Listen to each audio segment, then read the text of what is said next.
All right, everyone, welcome back for another deep dive. This time, we're focusing on a Champions League matchup coming up on Wednesday. It's a good one. Yeah, it should be good. It's Girona taking on Arsenal. And I got to say, I'm really intrigued by kind of the different narratives. You know, we've got Girona. They're in their last group stage match. It's been a tough run for them, but they're playing for pride at this point. Right. Then you've got Arsenal, totally different story. They're flying high, looking to really cement themselves at the top of the group. It's a real clash of where these teams are right now. For sure. And one of the things I'm kind of fascinated by is Arsenal's scoring record. It's been consistent in a way, but there's these two very distinct patterns, especially their away games, that we're going to dig into a bit. Yeah, should be interesting. Yeah. So let's kick things off by talking about Girona. I mean, they've had a real uphill battle in the Champions League so far, haven't they? Yeah, it's been a rough campaign for them. I mean, only one win out of 7 matches and a string of losses, including a recent home defeat to Liverpool. So, yeah, they're definitely hoping to end on a high note. Definitely. And the thing is, they're actually teetering on the edge of a really unwanted record. You know, they could actually become the first team from a top 5 league to lose 5 straight Champions League matches without scoring a single goal. Wow. I mean, talk about pressure. Yeah, that's a tough spot to be in. It is. So, you know, is there any chance they can turn things around? I mean, do they have the firepower to make something happen? Well, they do have Abel Ruiz. He's been one of their brighter spots this season, you know, especially when they play at home. Right. So maybe, just maybe, he can be the one to break that scoreless streak. We'll see. Fingers crossed for them. Yeah. But let's turn our attention to Arsenal now. I mean, they're practically a lock for the last 16 at this point. Yeah, pretty much. Even if they don't get a win here, their spot's pretty secure. But they're definitely not going to just coast through this one. No, absolutely not. They're on a roll. 4 games unbeaten.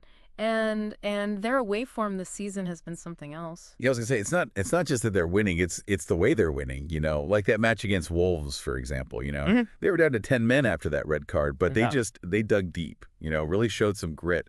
That says a lot about their mentality right now. Yeah, for sure, for sure. Resilience is so crucial, especially in those tough away matches. Absolutely. And for Arsenal, you know, a win here, it wouldn't just be about the points. It would actually be their first back-to-back away wins in the Champions League since 2016. Oh, wow. That's a long time. It is.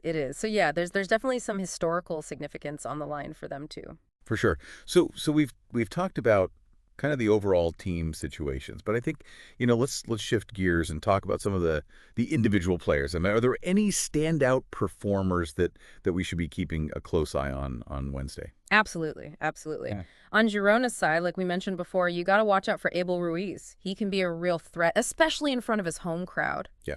And for Arsenal, I mean, you gotta look at Havertz. Oh, he's been on fire lately. Right. He's on a tear. 3 goals in his last 3 Champions League appearances. I know. And I was reading about, you know, how he's just been so good at finding space in the box. Yeah. You know, his movement, his positioning, it's like he's unlocked this whole new level to his game. Exactly. It's not just luck, you know. Yeah. He's making these intelligent runs and he's taking advantage of the opportunities that he's creating. I don't know if you've ever seen Marco Ruiz in his prime, but the way Havertz is ghosting into those dangerous areas, it's very reminiscent of that. Interesting comparison, yeah. Yeah, definitely a player to watch. So let's talk tactics for a bit. I mean, we've got Girona. They desperately need to score goals, but they're up against an Arsenal defense that's been an absolute wall in the Champions League so far. I mean, they haven't conceded a single goal from open play. Yeah, that's a pretty remarkable stat. It is.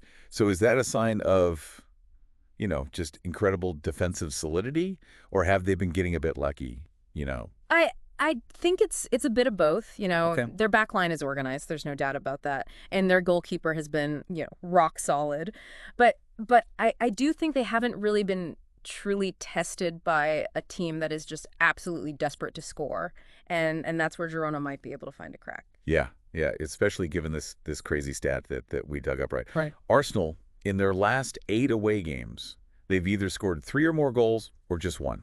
Oh, wow. There's no in between. That's wild. It is. So what do you make of that? I mean, does that tell us that they're just a super adaptable, or could be a sign of predictability, you Look, know? I think that's a great question, and it's a stat that I was really looking at as well, trying to figure out. Right. To me, it suggests that Arsenal really thrive when they're the ones dictating the pace, All you right. know? Right. They like to control the flow of the game, and when they can impose their style, they can rack up the goals.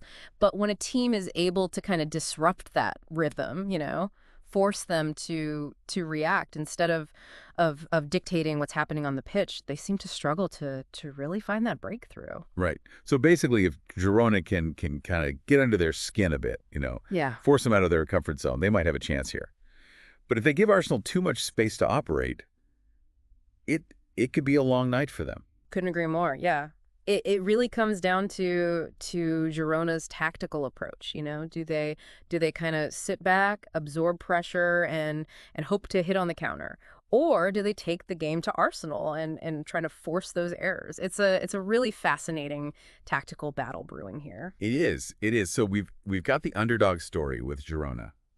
We've got Arsenal's momentum, their historical quest for those back-to-back away wins. We've got these individual players like Abel Ruiz and Kai Havertz who could really light things up. I mean, Yeah. it's all kind of setting the stage for a pretty captivating match. So what kind of game are you expecting? We've gone through all this, like a goal fest, a really cagey defensive affair. What are you thinking? Yeah, it's a tough one to predict. It is. I mean, there's so many factors at play here. You've got Girona's, just sheer desperation to get a result. You've got Arsenal's firepower, and you've got all these tactical nuances we've been talking about. I honestly think it could go either way. Yeah, it's really a toss-up. It is, but you know what? I wouldn't be surprised at all to see a really tight, tense match where just a few moments of individual brilliance, that's what decides the outcome. I could definitely see that happening. Yeah. Well, listen, we've given everyone a lot to chew on here. We've looked at the stats, the storylines, the players. Hopefully this deep dive has equipped you all with some unique insights to really enhance your viewing experience. Enjoy the game, everyone. I know it will. All right, take care. Yeah, you too.